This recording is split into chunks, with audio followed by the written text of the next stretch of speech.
desarrollar. Hemos también pensado en algo más bien devocional, algo práctico, algo que llegue al pueblo de Dios, ese pueblo sencillo, ¿verdad? Y no en profundidades que nos vamos a perder todos. Esa es la idea principal de este estudio del libro de Apocalipsis. Así que gracias por estar con nosotros una vez más y que Dios nos ayude para llevar a cabo este estudio del capítulo 16, que es el que sigue de este precioso libro. Pero antes vamos a orar. Padre, te damos gracias en esta hora, Señor, porque nos has permitido llegar una vez más a este momento hermoso y bendecido, que es el exponer tu palabra, el compartir tu palabra. Bendícenos, Señor, danos sabiduría, danos gracia para poder compartir esta palabra. Abre nuestro entendimiento y también el de cada uno de tus hijos que están allá, Dios mío, para escuchar y para recibir esta palabra en sus hogares, especialmente, Señor, en estos días en que estamos confinados un poco a nuestros hogares, Señor. Gracias te damos por todo lo que tú has hecho y sobre todo gracias porque tu divina voluntad se cumple y aquellos designios tuyos se llevan a cabo, no importa lo que pase en este mundo. En el nombre de Jesús te suplicamos todas estas cosas. Amén. Leamos una parte del capítulo 16, después vamos a ir leyendo paso a paso, pero vamos a leer del versículo 1 hasta el versículo 7 en el nombre del Señor. Oí una gran voz que decía desde el templo a los 7 ángeles: id y derramad sobre la tierra las 7 copas de la ira de Dios.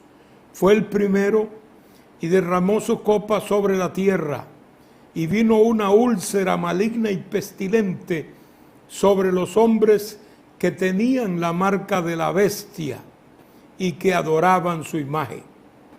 El segundo ángel derramó su copa sobre el mar, y éste se convirtió en sangre como de muerto, y murió todo ser vivo que había en el mar. El tercer ángel derramó su copa sobre los ríos y sobre las fuentes de las aguas, y se convirtieron en sangre. Y oí al ángel de las aguas que decía: justo eres tú, oh Señor, que eres y que eras, el santo, porque has juzgado estas cosas. Por cuanto derramaron la sangre de los santos y de los profetas, también tú les has dado a beber sangre, pues lo merecen. También oí a otro que desde el altar decía: ciertamente, Señor Dios Todopoderoso, tus juicios son verdaderos y justos. Señor, añada bendición a través de su palabra. La semana pasada estuvimos viendo parte del paréntesis que termina en el capítulo 15, es el 14 y el 15, un paréntesis, después que el 13 nos ha hablado de las 2 bestias que son parte del juicio, digamos, consecutivo, en la línea continua de los juicios. Ahora el capítulo 14, que como ustedes recordarán, nos habló y nos habla de los 144,000 y de los mensajes que dieron los ángeles desde el cielo. Desde las nubes, diríamos, eran visibles a los hombres en la tierra y dan esos mensajes, que son 3, que son mensajes, diríamos, los últimos mensajes evangélicos para todo pueblo, toda tribu y toda nación. Y luego viene esa visión del apóstol donde ve al Señor descendiendo en la nube blanca, es la señal del Hijo del Hombre, y ve algo particularmente interesante, ¿verdad? Cuando los ángeles predican y viene la última parte, que es cuando la tierra es cosechada. Eso lo llama la vendimia, en este caso de las uvas, representando que ya el tiempo del Señor recuperar la tierra, por decirlo así, a través de un juicio sobre la humanidad, ya está por darse. Obviamente esto es un anuncio de la guerra de Armagedón, que es el final de estos juicios del Apocalipsis. Capítulo 15 también es parte de este paréntesis y nos presenta la introducción de estos ángeles que tienen las 7 copas de la ira de Dios, que van a ser derramadas, dice, puras. Es decir, la ira de Dios ya sin mezcla de ninguna clase, directamente el enojo de Dios, que como repetí varias veces la semana pasada, es algo que el hombre todavía no conoce de Dios. Todavía no conoce la indignación y la ira de Dios. De hecho, la misma Biblia lo dice, que nadie conoce el poder de su indignación y de su ira. Entonces no hay que jugar con el amor de Dios, porque eso también tiene la otra faceta, que es la ira de Dios. Y entonces estos ángeles que salen del templo con una manifestación muy tremenda, y dice que el templo se llenó de humo y de la gloria de Dios, etc. El humo es símbolo de ira. Por eso se habla de que el humo de su tormento sube por los siglos. El humo generalmente es símbolo de un fuego, del desarrollo de la ira de Dios, que termina en un lugar lleno de humo, dando a entender que hay fuego de enojo en ese lugar. Acá el templo, el tabernáculo, se envuelve en humo, y entonces uno de los 4 seres vivientes, uno de esos 4 que vemos desde el principio en Apocalipsis, le entrega a los 7 ángeles las copas llenas de la ira de Dios, para que procedan entonces a derramarlas sobre la tierra. Y es aquí donde entramos a nuestro capítulo 16. El apóstol oye una gran voz que decía desde el templo a los 7 ángeles: id y derramad sobre la tierra las 7 copas de la ira de Dios. ¿Quién da esta orden? No se nos menciona específicamente. Juan solo escucha la voz dando esa orden a los ángeles que tienen las copas de la ira. Pero podríamos perfectamente concluir de que aquí el que habla es el Señor. Da la orden para que el juicio empiece. Podríamos relacionarlo también con la hoz aguda que estaba en su mano y que él vendimia la tierra. Acá su orden es: derramen las copas sobre la tierra. Y entonces algunos piensan que puede ser un ser celestial también, de estos que hay en el cielo, que hay muchos y que se nos presentan en Apocalipsis. Puede ser perfectamente interpretable así, pero pues yo pienso en lo personal, perdónenme que sea aquí personalista, esta orden pienso que procede del Señor, es como más definido, que sea el Señor mismo el que dé esta orden. Los seres vivientes no solo adoran, no solo están en la presencia del Señor y obviamente representan toda la creación por la forma como son, ¿verdad? Eso lo vimos en su momento. Sino que también son ministradores de estos juicios, están involucrados en el desarrollo de estos programas de juicio sobre la tierra, como estamos viéndolo una vez más aquí, ya en la parte final, porque esta es la parte final, como vamos a ver ahora más adelantito, la parte final de los juicios de Dios, y allí están. Entonces los vemos desde el principio y los vemos durante y los vemos aquí al final de los juicios de Dios. Y aquí es donde nos lleva a la primera copa. Entrega el ser viviente las copas que le corresponden a los ángeles.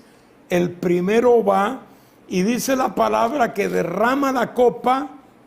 Derramó su copa sobre la tierra y vino una úlcera maligna y pestilente sobre los hombres que tenían la marca de la bestia y que adoraban la bestia. Noten aquí, hermanos, cómo hay un juicio directamente sobre la gente que sigue a la bestia. De hecho, tienen su marca. Sale una úlcera maligna, dice aquí. Para nosotros podría ser tal vez como cancerosa, una cosa de esas, pero era pestilente, era una cuestión incapacitante, sin duda. Imagínense si se ubica esa úlcera en las manos, pues incapacitaba a esa persona. Si se ubica en la frente, pues tal vez hasta la desfiguraba. De manera que esta úlcera le pone un freno a la raza humana.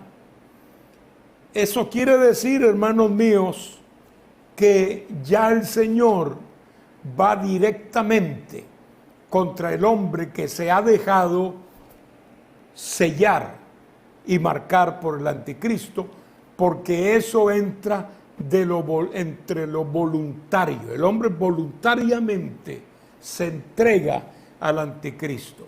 Es como cuando al Señor lo pusieron en aquel juicio y Pilato preguntó: ¿a quién queréis que os suelte? ¿A Jesús el Cristo o a Barrabás? Pues prácticamente todos los que estaban ahí dijeron: suéltanos a Barrabás. ¿Y qué voy a hacer con el Cristo? Crucifícale. ¿Qué voy a hacer con Jesús? Pues mátalo, crucifícalo. El haberse dejado sellar por el anticristo o sus secuaces simplemente significa renunciar a Dios en forma ya definitiva y entregarse en las manos de Satanás y de su más cercano ayudante, que es el anticristo. Entonces, una plaga de una úlcera maligna. Luego viene otra copa. Estas transcurren, diríamos rápidamente, ahora vamos a hablar un poquito de eso. El segundo ángel derramó su copa sobre el mar, y este se convirtió en sangre como de muerto, y murió todo ser vivo que había en el mar. Ustedes recordarán que en los juicios de las trompetas hubo un ataque al mar. En ese ataque fue afectada la tercera parte, o sea, no fue todo el mar. En este caso, es todo el mar afectado y muere todo ser viviente que había allí en el mar. Además, imagínense ustedes los que vivían cerca, o los que vivirán cerca del mar en aquel tiempo, cuando es una sangre corrompida, como de muerto, como de un cadáver, será pestilente, será imposible estar cerca. Todos los que tienen mansiones cerca del mar sufrirán esta plaga seguro con mucha fuerza y no pudiendo resistir lo que emana del mar. el tiempo que durarán estas plagas, pues podemos decir en forma como deduciendo, ¿verdad?, que será corta. No serán plagas muy largas, porque acuérdense que tenemos 3 años y medio para todo este asunto de los juicios totales y finales, de manera que serán plagas que durarán un tiempo probablemente corto, para que pueda incluirse allí las 7 copas de la ira, la batalla de Armagedón, la destrucción de la gran ramera, la caída de Babilonia la Grande. O sea, son juicios que todavía estarán esperando y que necesitan ocupar un tiempo de esos 3 años y medio que hemos venido mencionando dentro de este libro de Apocalipsis. De manera que no pueden ser plagas de años y años, sino una detrás de otra, pero castigando al ser humano. En este caso, ya el mar no tiene nada que ofrecer, nada bueno, pero sí tiene un olor irresistible, terrible, para la gente que esté allí cerca. Obviamente todo sufrirá, todo lo que se mueve en el mar será afectado. Luego vamos al versículo 4. El tercer ángel derramó su copa sobre los ríos y sobre las fuentes de las aguas, y se convirtieron en sangre. Tenemos aquí otra manifestación, que ya han habido otras en Apocalipsis, de que el agua se convierte en sangre. No es nuevo.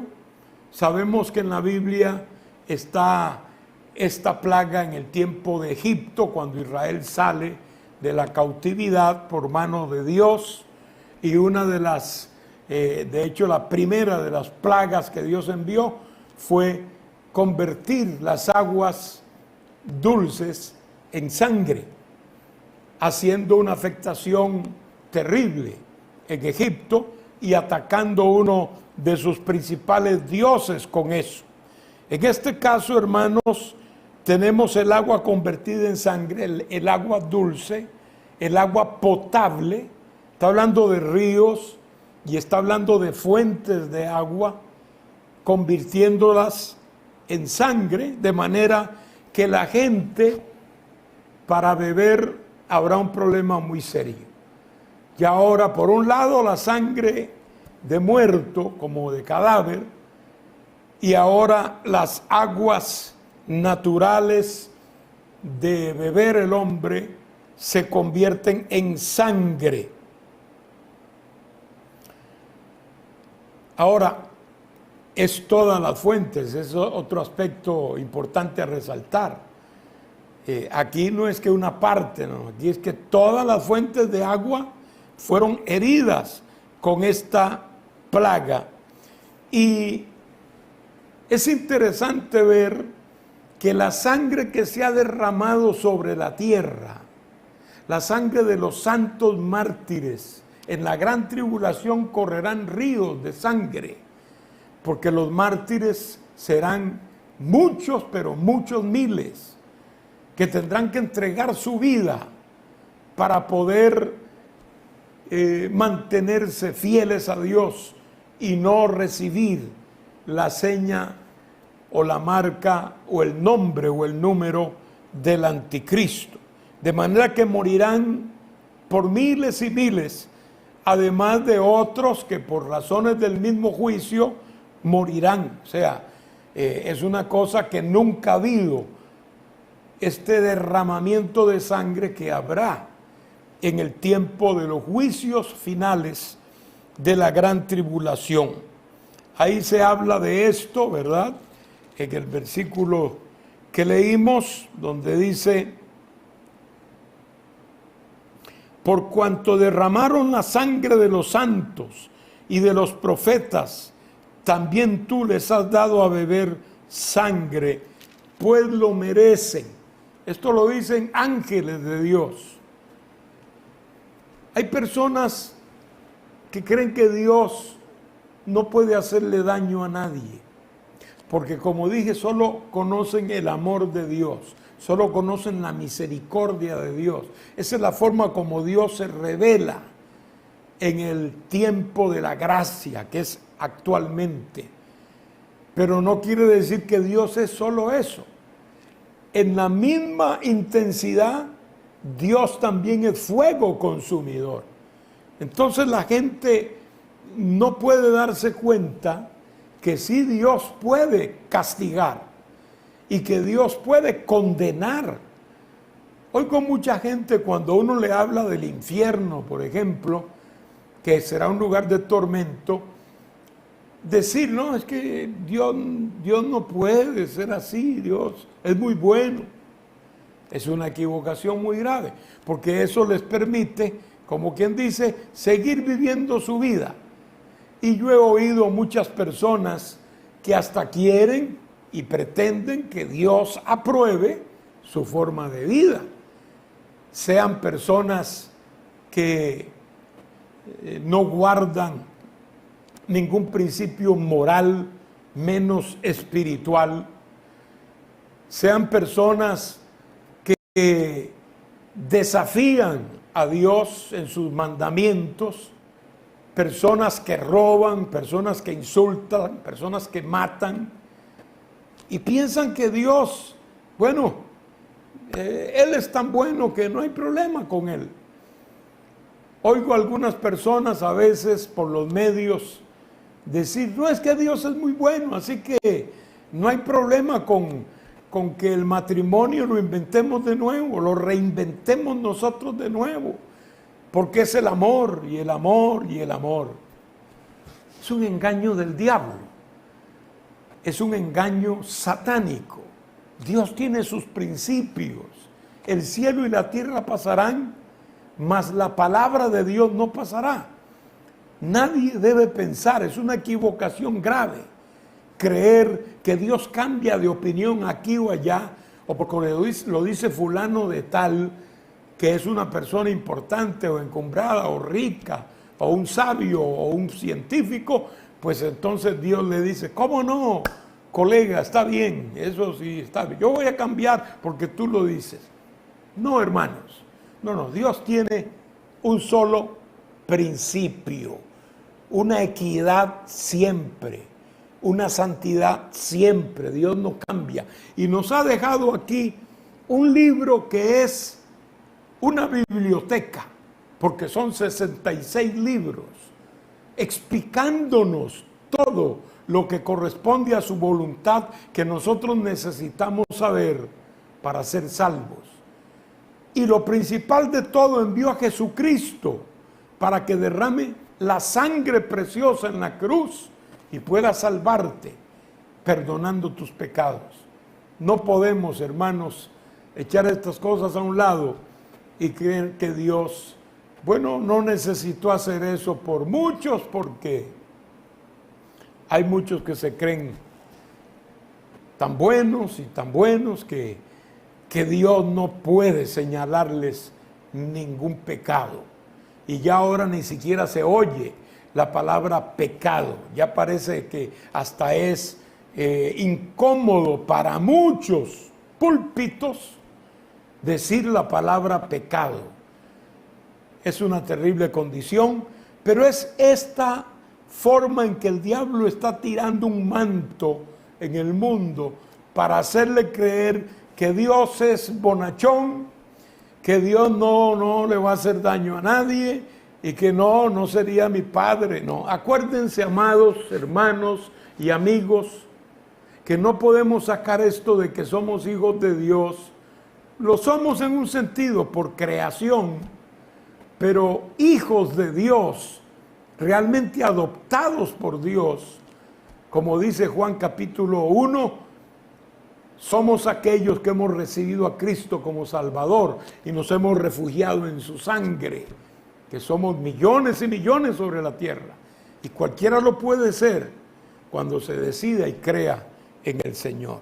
De manera que todo esto viene, hermanos, todo esto será así.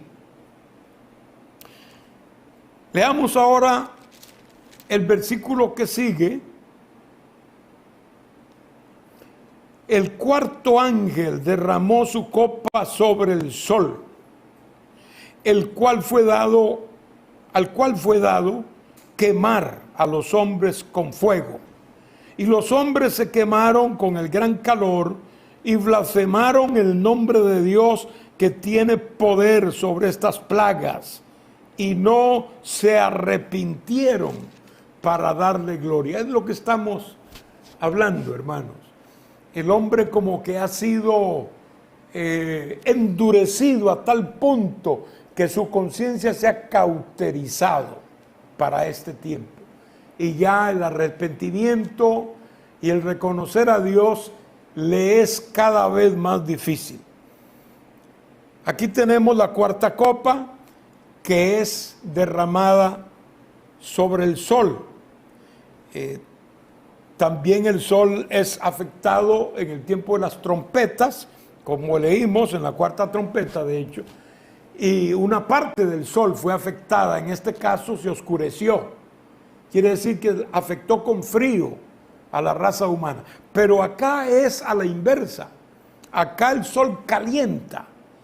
Y lo estamos viendo, ¿no? El sol como que calienta más ahora. Probablemente por la capa de ozono que está muy afectada. Pero acá lo que va a haber es un calor que prácticamente atormenta. Un calor que mata.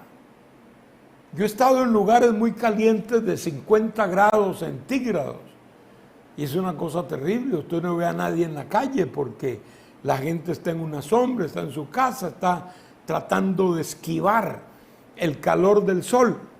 Pero acá no serán 50 grados, tiene que ser mucho más, porque dice la Biblia que el hombre recibirá quemaduras, el hombre será quemado con el calor del sol. En la Biblia se habla mucho de el día ardiente como un horno, refiriéndose al juicio de Dios. Está en la profecía que una parte importante de los juicios de Dios sobre la tierra tienen que ver con el calor del sol. La gente, me imagino, que no sabrán dónde meterse. Mucha gente se enfermarán y morirán solo por esta plaga. El sol será afectado de una manera terrible. Y parece que hacia esa dirección es que ya vamos, porque yo me acuerdo que antes se podían asolear los niños recién nacidos. De hecho, se les recomendaba, y todavía lo hacen, ¿no?, los médicos, recomendar que las madres asolen a sus hijos. Pero yo me acuerdo antes que las madres salían y tenían en sus faldas o en sus regazos a un niñito, una niñita recién nacido, y estaba ahí recibiendo los rayos del sol. Ahora ya no se puede hacer eso. Se dice que hay un peligro grave, especialmente tratándose de un niño, exponerlo al sol. Pero en aquel tiempo realmente el sol se volverá enemigo. Pero la reacción del hombre no fue de arrepentimiento. Mire lo que dice acá, hermano. Y los hombres se quemaron con el gran calor y blasfemaron el nombre de Dios que tiene poder sobre estas plagas, y no se arrepintieron. No solamente no se arrepintieron, perdón, sino que blasfemaron. O sea, estaban enemistados con Dios. No querían saber nada de Dios.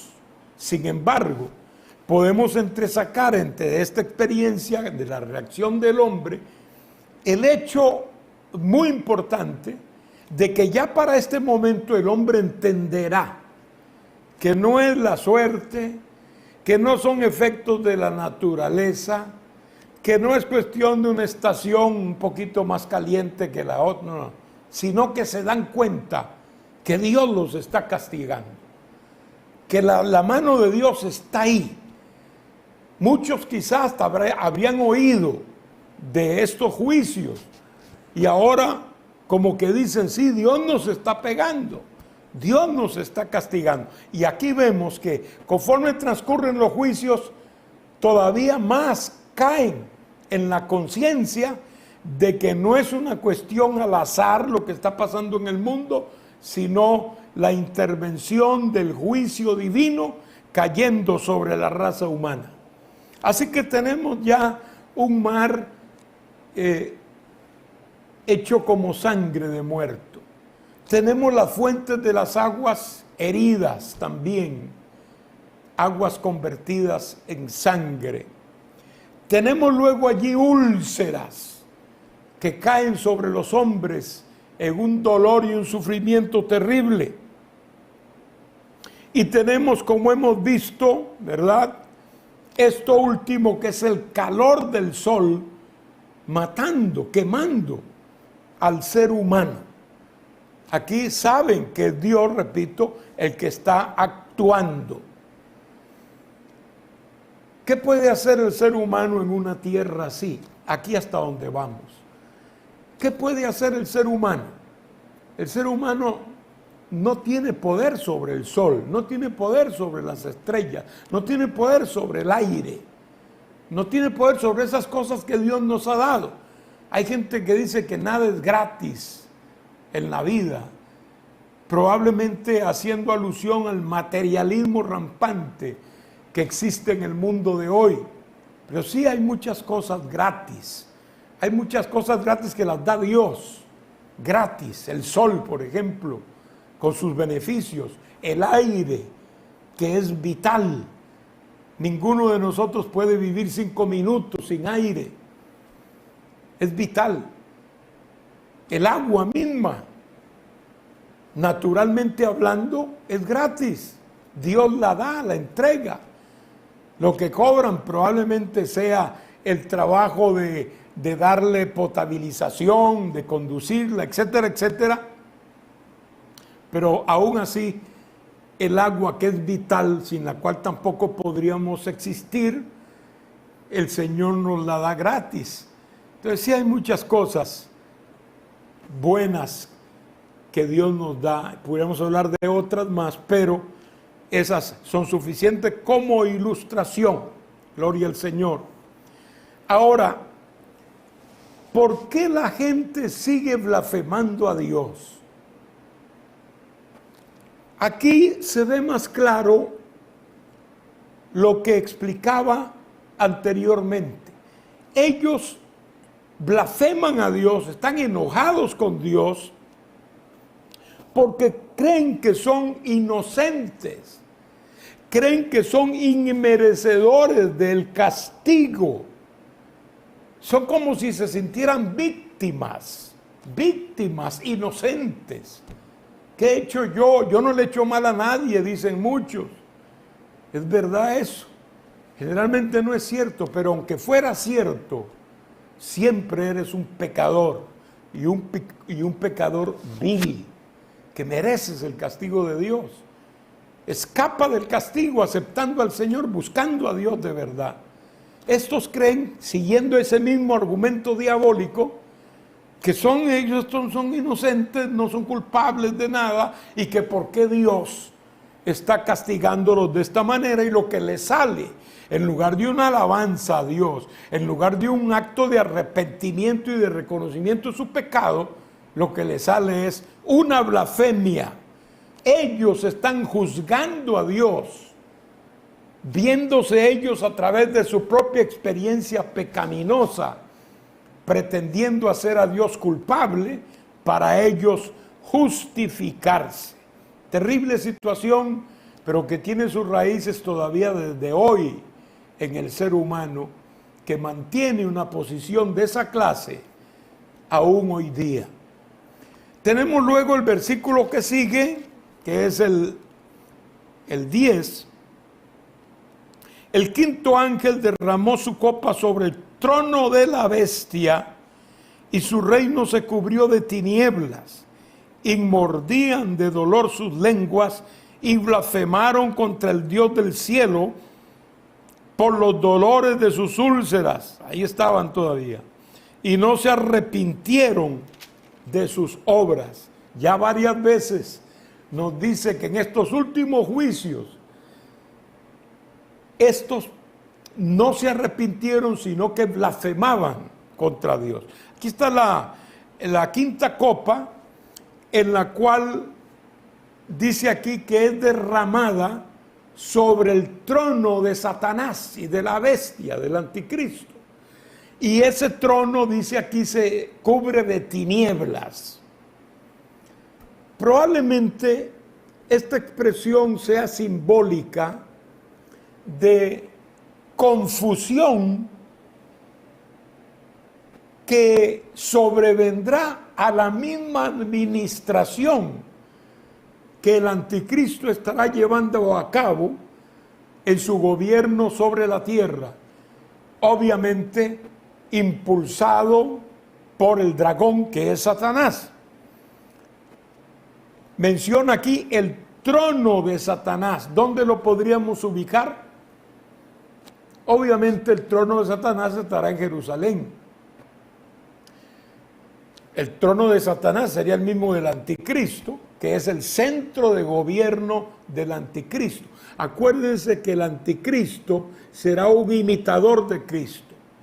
De hecho, respecto a Israel, los primeros 3 años y medio, ellos entenderán que ese es el Cristo para ellos, el Cristo esperado, el Cristo profetizado, y lo recibirán como tal. De manera que allí será en una imitación de Cristo, porque Cristo gobernará desde Jerusalén.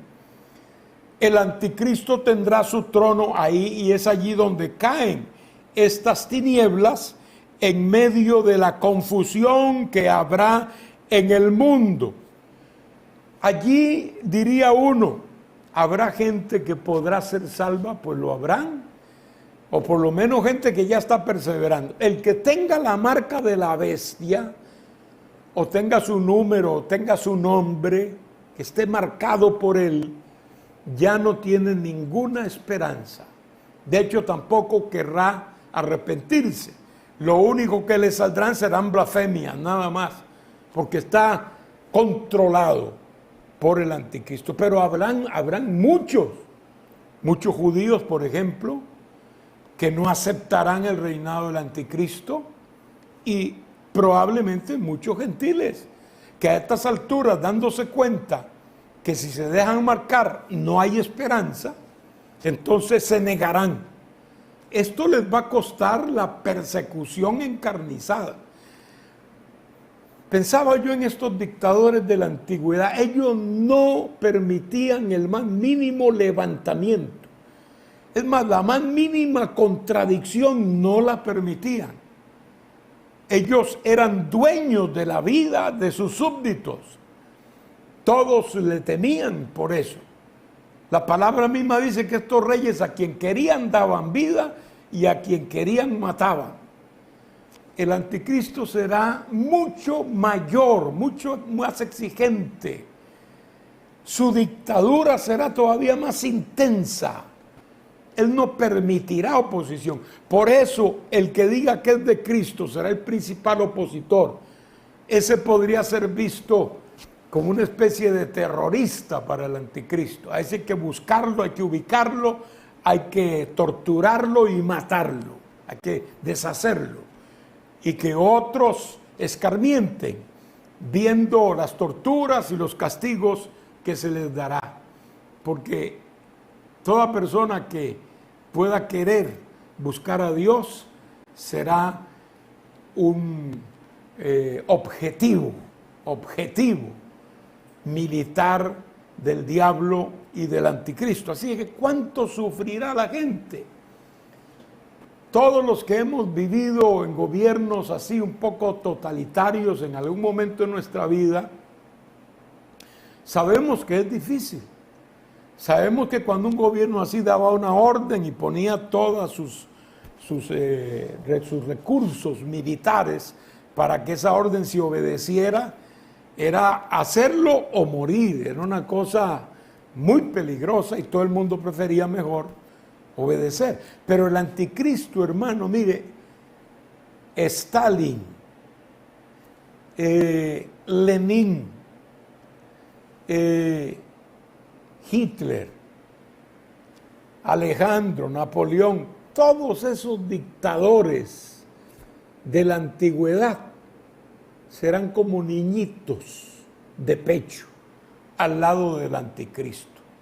Nadie crea que puede escapar del anticristo fácilmente, aunque sí tendrá oposición, pero habrá persecución implacable contra ellos. Dios guarde a esas personas, pero yo creo que esos juicios que vendrán, estos últimos, pues tal vez no tocarán de lleno a esos creyentes, que todavía habrán algunos en el tiempo de los juicios finales, y que Dios los guardará, tal vez no les pegará tan duro. Francamente se ve un poquito difícil, porque hay que beber agua, hay que comer comida, hay que comer productos del mar, etcétera, y todo eso estará vedado totalmente, y hay una situación universal en ese tiempo, pero Dios sabe todas las cosas. Ellos no se han dejado marcar por el anticristo, y ya eso es bastante. Entonces, este juicio que vendrá sobre el trono, sobre el gobierno del anticristo, puede tener varios elementos. Uno de ellos puede ser el presagio de la muerte. Ellos saben, especialmente lo sabe el dragón, que sus días están contaditos, y la gente entenderá que ahora Dios está peleando contra ellos, está castigándolos. El mismo anticristo sabe muy bien que al venir el Señor, el primero quizá que va a recibir el juicio de la destrucción es el mismo anticristo.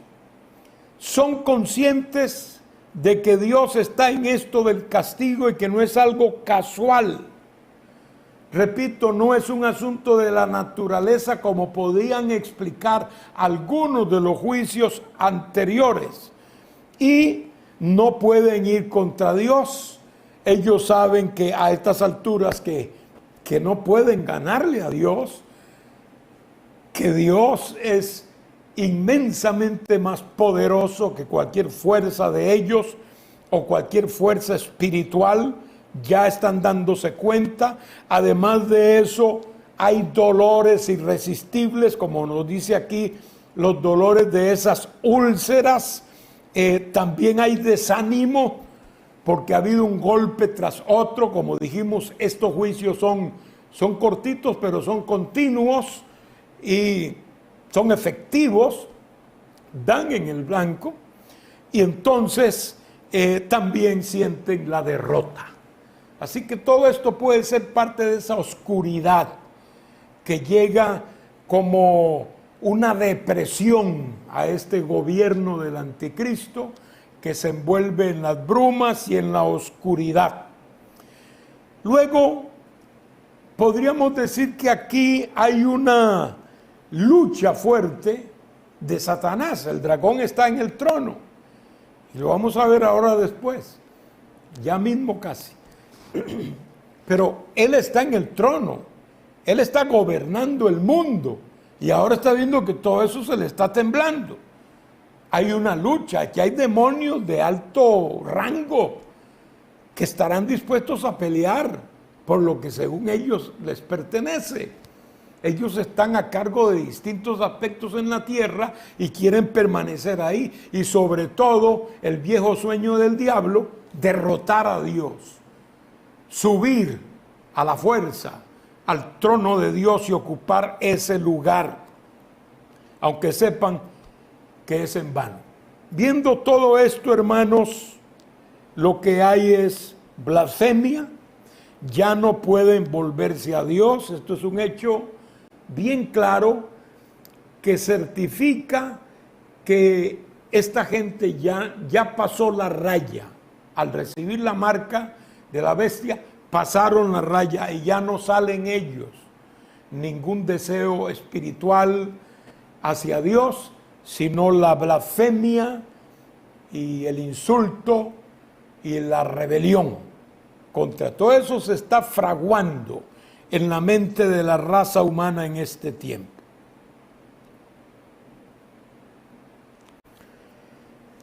El otro pasaje que tenemos aquí, el sexto ángel, versículo 12, derramó su copa sobre el gran río Éufrates, y el agua de ésta se secó para que estuviese preparado el camino a los reyes de Oriente. Eso es un detalle estratégico. El río Éufrates es un río muy importante, muy grande, 2.700 kilómetros, pasa por 3 países distintos que incluyen Turquía, Irak, Siria. Es un río muy importante, es uno de los 4 que regaban el Edén antiguamente y todavía sigue siendo importante. Es un río caudaloso, profundo, ancho y un obstáculo natural insalvable. Divide Occidente de Oriente, de manera que también por eso es estratégico. El hecho de que esté seco, de que lo seque Dios en medio de este juicio, preparando algo. Dios lo seca estratégicamente. Ahí lo dice, para que quede preparado el paso a los reyes de Oriente. En la Biblia se habla mucho de los reyes de la tierra y hasta se menciona en muchísimas ciudades y países, pero es la única vez que se dice reyes de Oriente, ubicándolos exactamente al oriente de Israel. ¿Y qué hay al oriente de Israel? Bueno, allí están los países orientales en relación a Israel, como por ejemplo de Asia. Estamos hablando de China, de India, de Japón, de Birmania. Estamos hablando de Turquía, de Arabia, de Irán, de Irak, de Afganistán, bueno, y muchos más, o varios más. Todos estos dan al oriente de Israel. Póngase a pensar, hermano y amigo, que todos estos países, todos, y los que falta mencionar también, son enemigos de Israel. Y no solamente son enemigos de Israel, son anticristianos también. Generalmente hablando u oficialmente hablando, son países anticristianos. Casi siempre lo que es anticristiano también es antijudío, por el hecho de que el cristianismo tiene sus raíces en la religión judaica de Israel, de manera que estas cosas están relacionadas y nosotros los cristianos lo sabemos perfectamente. Entonces hay un odio visceral, a veces un odio incomprensible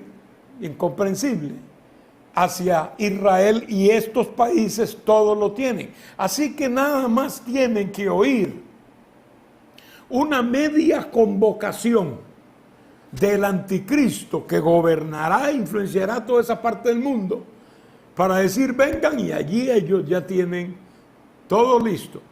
Porque para un ejército y una multitud de soldados, con toda su logística, el cruzar un río como el Éufrates es una cosa seria, es un elemento formidable para cruzarlo y para franquearlo. Acordémonos cuando hubo una guerra aquí en Irak y cruzar un puente que era el río Tigris, en este caso otro río muy importante de esa área, era toda una estrategia militar con unos componentes terribles, y aún así costó, porque tenían que cruzar ese río. Pero el Éufrates todavía es más importante, de manera que el Dios permitirles eso es para que se muevan rápido, es para que vengan lo más pronto posible a la tierra de Israel, porque ahí tiene que suceder algo. Por eso entonces Dios va a convocar a las naciones, las va a convocar a esta gran batalla llamada la batalla de Armagedón. Armagedón Es como cuando Dios secó el Mar Rojo para sacar a Israel de Egipto. En este caso, seca el Éufrates para que puedan pasar aquellos que venían a atacar a Israel. Todas esas serán tropas satelitales del anticristo, para, como quien dice, deshacerlo, borrarlo del mapa, como han dicho varias veces los señores de Irán,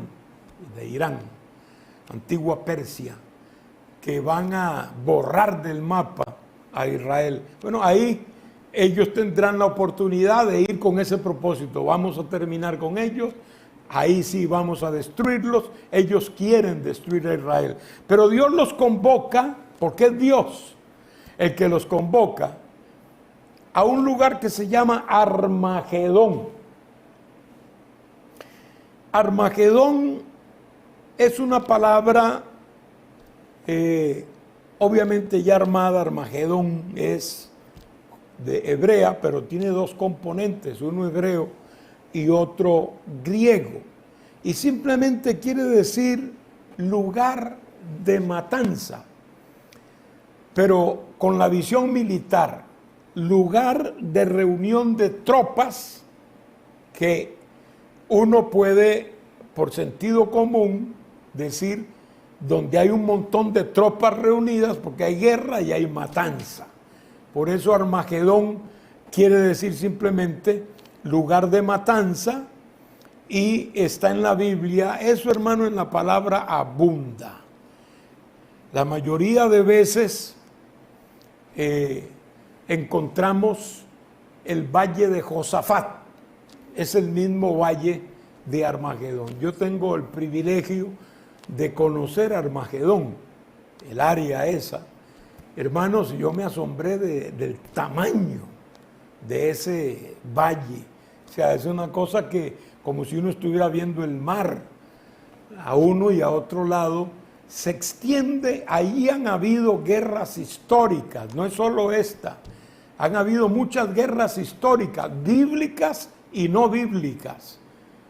Grandes ejércitos escogieron ese lugar para enfrentarse, y allí es donde Dios convocará, porque es Dios el que convoca al final de cuentas a los ejércitos de la tierra para congregarlos con este propósito. Y es aquí donde encontramos que en medio de esa oscuridad en que está el reino del anticristo, surge lo que dice en el versículo 13: y vi salir de la boca del dragón, y de la boca de la bestia, y de la boca del falso profeta, 3 espíritus inmundos a manera de ranas, pues son espíritus de demonios que hacen señales y van a los reyes de la tierra en todo el mundo, para reunirlos a la batalla de aquel gran día del Dios Todopoderoso. Y luego hay aquí insertado esto: he aquí yo vengo como ladrón, bienaventurado el que vela y guarda sus ropas, para que no ande desnudo y vean su vergüenza. Y lo reunió en el lugar que en hebreo se llama Armagedón.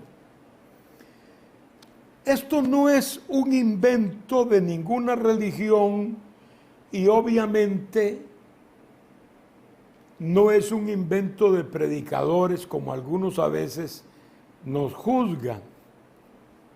Esto está en la Escritura, hermanos, en una forma muy clara. Hay muchas escrituras que nos hablan de este asunto de Armagedón. Joel capítulo 3, versículo 2: reuniré a todas las naciones y las haré descender al valle de Josafat, y allí entraré en juicio con ellas a causa de mi pueblo y de Israel mi heredad, a quien ellas esparcieron entre las naciones y repartieron mi tierra.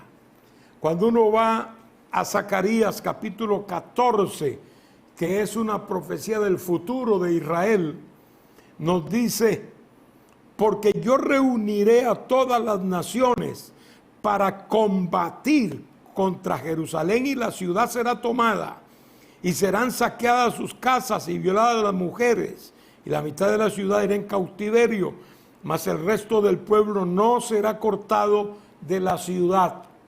Después saldrá Jehová y peleará con aquellas naciones como peleó en el día de la batalla.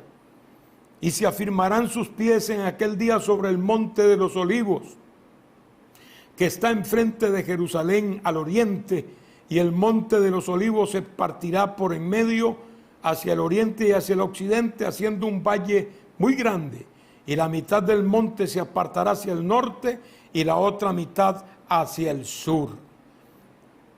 Esta palabra, hermanos, nos dice que cuando el Señor venga, vendrá como uno que viene a hacer guerra, como uno que viene a combatir. Y nos está hablando, como podemos ver claramente, de estos tiempos finales. Entonces, esto que dice el Señor, he aquí yo vengo pronto, debemos resaltar que primero no es para la iglesia, porque la iglesia ya casi 7 años antes ha sido arrebatada, pero es para los que estén perseverando en ese tiempo, que necesitarán una palabra de aliento sin duda alguna. Esta palabra será para ellos un gran bálsamo. Pero lo otro que podamos resaltar es el decir yo vengo. O sea, como que está en tiempo presente. Muchas veces el Señor habla de su venida en forma futura, vendré, etc. Pero acá dice yo vengo como quien dice ya esto es ya. O sea, no es que van a esperar mucho tiempo, es que ya yo vengo. Muy importante por el tiempo precisamente ya contadito que tendrá en este tiempo las personas. Podrían decir, bueno, si hay que sufrir y hemos sufrido ya un tiempito, pues bueno, nos falta poco y muchos lo harán precisamente con esta palabra de aliento que tendrán.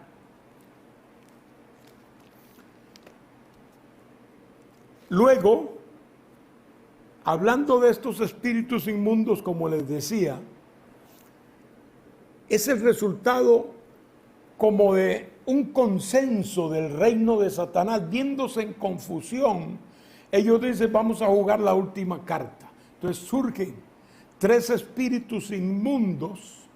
Esos 3 espíritus inmundos obviamente son demonios que hacen grandes señales y que van a los reyes de la tierra. Tenían forma de un sapo, porque hablaban mucho, tenían una boca muy grande, o sea que el sapo, por eso que se comparan con un sapo, porque el sapo tiene una boca muy desproporcionada en relación a su cuerpo. Por eso indica a alguien como que habla mucho, y de verdad dice aquí que van a todos los reyes de la tierra para reunirlos para la batalla. O sea, ellos ya han visitado, estos demonios han hecho el trabajo de visitación a los reyes de la tierra, incluyendo los de Oriente y también los de Occidente, porque Europa será parte del dominio del anticristo, y los convencerán. ¿Qué argumento utilizarán? Ahí es donde yo pienso en lo personal, una vez más, perdónenme lo personal, que es que ellos dirán, vamos a pelear. Dios nos está tirando, Dios nos está castigando, pues vamos nosotros a responderle a Él, pues. Y seguramente que habrán armas poderosísimas como las que hay hoy y todo lo demás, y ellos creen que sí podrían. Todos estos ejércitos, lo primero que tienen que hacer es destruir a Israel, y luego, como ellos saben que Jesús vendrá, pues enfrentarse con Él.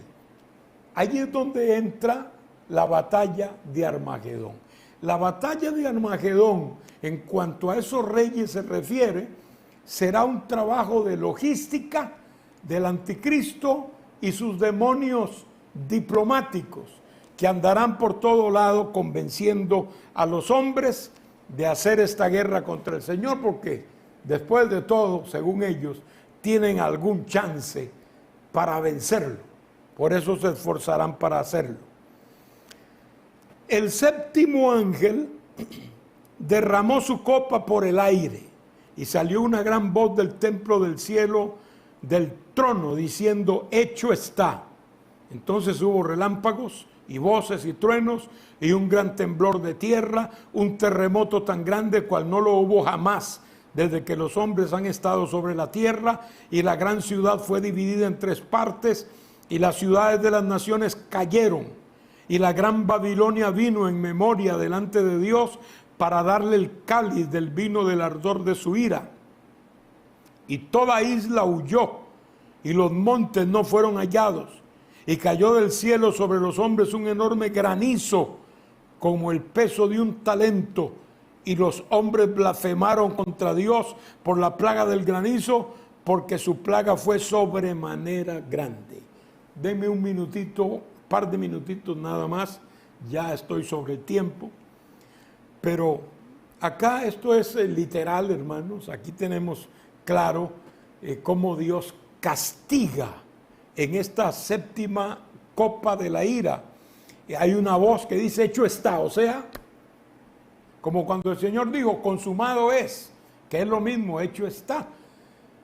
Aquí el Señor está diciendo: la ira ya con esta copa es consumada, ya con esta es el acabose. Lo estamos viendo, Dios desalojando al hombre de la tierra. Y en este caso, esas voces lo dicen así: hubo relámpagos, hubo truenos y un gran terremoto, grande de verdad, que nunca lo ha habido sobre la tierra, porque las islas huyeron, como dice la Escritura, no fueron halladas, desaparecieron. Los que viven en islas ahí, imagínese usted, los montes, como quien dice, desaparecieron también, o sea que no estaban. La tierra en grandes lugares donde habían montes queda a nivel. Son cosas que nunca suceden en un terremoto y sucederán en este terremoto, que sí será universal. Es otra cosa, que los terremotos son locales, son de un área, pero acá será un terremoto universal. Es como si Dios cogiera la tierra y le da unas cuantas zarandeadas para que caigan como hormigas, ¿verdad? Los que están viviendo ahí sin reconocer al dueño, porque nunca lo han reconocido. La gran ciudad fue dividida, se habla de Jerusalén, esa es la gran ciudad que aparece aquí, y también vino a memoria de Dios la gran Babilonia, que tiene el capítulo 17 y 18, lo vamos a estudiar, ahí habla de Babilonia, ¿verdad? Y toda isla huyó y cayó del cielo con broche de oro un granizo que pesaba un talento. ¿Sabe cuánto es un talento, amado y amada? Un talento judío son 50 kilos.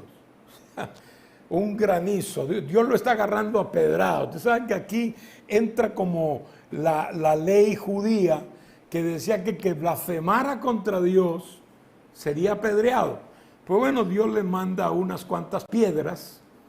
Unas cuantas estoy diciendo yo, ¿no? Pero el granizo, eso tiene que ser una lluvia de granizo sobre la tierra, dando como el final a muchos, porque a nadie le cae un granizo de casi 100 libras y queda de pie, ¿no? La destrucción sería terrible. Hace poco vi una lluvia de granizo como el tamaño de una pelota de béisbol y hizo desastres. Una ciudad donde cayó. Los carros, la gente tuvo que correr y protegerse porque estaban cayendo esas piedras encima de ellos. Imagínese usted una de casi 100 libras, hermano, y que sea tupida esa lluvia de granito. Sin embargo, tampoco alabaron a Dios, blasfemaron contra Dios, como diciendo: te vamos a pelear, te vamos a atacar, en una acción rebelde completamente contra Dios. Esto se podría terminar aquí, porque aquí terminan los juicios ya sobre la tierra. Ya de aquí el hombre queda desalojado, como vamos a ver. Pero hay allí, digamos, Dios le da un acercamiento al asunto de Babilonia en el capítulo 17 y 18, Vamos a verlos próximamente, si Dios lo permite. Ya esto es parte de lo anterior, porque Babilonia está ahí, se menciona dentro de los juicios, pero aquí nos lo amplía, nos lo agranda. Eso es lo que hace el capítulo 17 y 18, hablando de las dos Babilonias, ¿no? La Babilonia literal y la Babilonia espiritual. De eso hablaremos la otra semana, si Dios nos lo permite. Y ya después entramos al capítulo 19, que ya nos habla de la segunda venida de Cristo, arrebatando su iglesia, viniendo con su iglesia y estableciendo el milenio aquí en la tierra. Eso es consecuencia, eso ocurre después de los juicios, ¿verdad? Que terminan aquí, como dije. Y el capítulo 20, que, pues bueno, ya ahí entramos al milenio. Vamos a ver algo sobre el milenio en ese momento. Así que estamos ya, hermanos, en la parte final del libro de Apocalipsis. Perdónenme que hoy me tomé unos minutitos más, pero no quería dejar el capítulo sin terminar. Que Dios me les bendiga, hermanos, Dios me les guarde y podamos seguir perseverando en el camino del Señor. No le haga caso al diablo, hermano. La mejor decisión es seguir a Jesucristo. La mejor decisión es agarrarlo con todas nuestras fuerzas y permanecer en Él. Oremos. Padre, en el nombre de Jesús, te damos gracias por tu infinita bondad. Nos has mantenido firmes hasta el día de hoy. Ayúdanos a seguir así, Padre. Ayúdanos a avanzar como un ejército tuyo, Señor, contra las huestes del mal. Ayúdanos a encontrar formas de servirte, de alabarte y de adorarte en estos días irregulares, Padre. Bendice al que está enfermo, ayúdalo, Padre. Dale el toque sanador. Tú lo puedes hacer ahora, Padre. Bendice al que está enlutado, Señor. Al que está sufriendo, Dios mío, efectos de estas enfermedades, Padre, como el COVID-19. Deshace toda obra del diablo, Señor, y permite que pronto el mundo pueda ver una luz al final del túnel respecto a esto.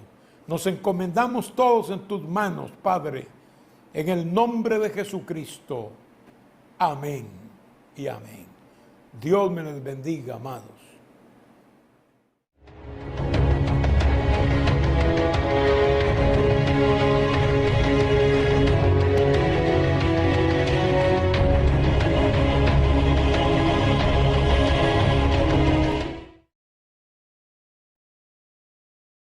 Nuestro contenido variado. Elige tu programa favorito y disfrútalo en compañía familiar.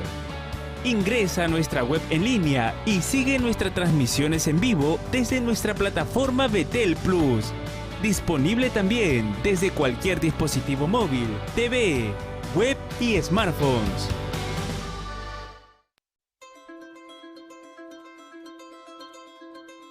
Mi hogar con Cristo es feliz, es feliz. Estás enfermo, lloras mucho. Ven a Jesús, Él te sanará. Mi hogar con Cristo es feliz. Cristo ankusisha, ayun hakusisha.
kusisqa ayuyqa kusisqa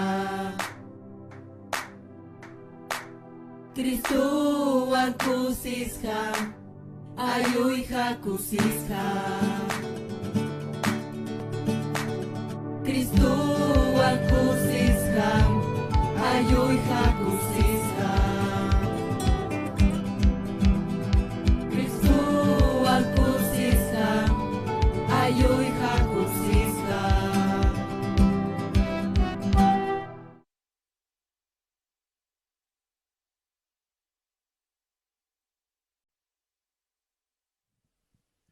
Dios teitanchi saminchasunki wauhikuna panikuna.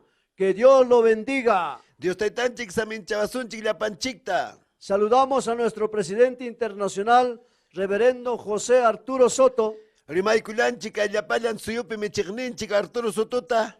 nuestro supervisor nacional, reverendo Luis Mesa Bocanegra, y a toda nuestra oficialidad. Chaynallataq rimaykunchik ay Perú suyupi michikninchik Luis Mesata. A nuestro pastor, reverendo Rodolfo González Cruz. Chaynallataq michikninchik Rodolfo González y Warmayanantawan. A todos nuestros pastores, hermanos del Perú y el mundo entero. Illapallan michikkunata kay Perú suyupi illapallan suyupi kaqkunatapas. Que Dios lo bendiga. Dios taitanchik saminchabasunchik. Todos hoy unidos en esta confraternidad regional de lenguas originarias quechua. Llapallanchikmi huñunakuykuchkanchik kay runa simi rimaypi Dios taitata yupay chaykunanchikpa. Queremos orar juntamente con el pueblo del habla quechua. Kunan ya Dios taitanchikta mañakusunchik kay runa simi rimaypi. Levante su mano y oremos a nuestro Dios Todopoderoso. Makichanchik toqariykuspaya Dios taitata mañakuykusunchik. Padre amado, Dios omnipotente, Dios taitallay. mi alma te bendice en esta hora. Hatumpi taitay bendisimunki kay almayku. Glorifica tu nombre, Señor, en esta oportunidad. Hatun chanikum sutikita taitay kunan punchaw. Perdona nuestras faltas, nuestros pecados, nuestras ofensas. Pampachaykuayku tukuy manallin ruwasqaykuta Dios taitallay. Oh Padre bendito, llena tu gracia,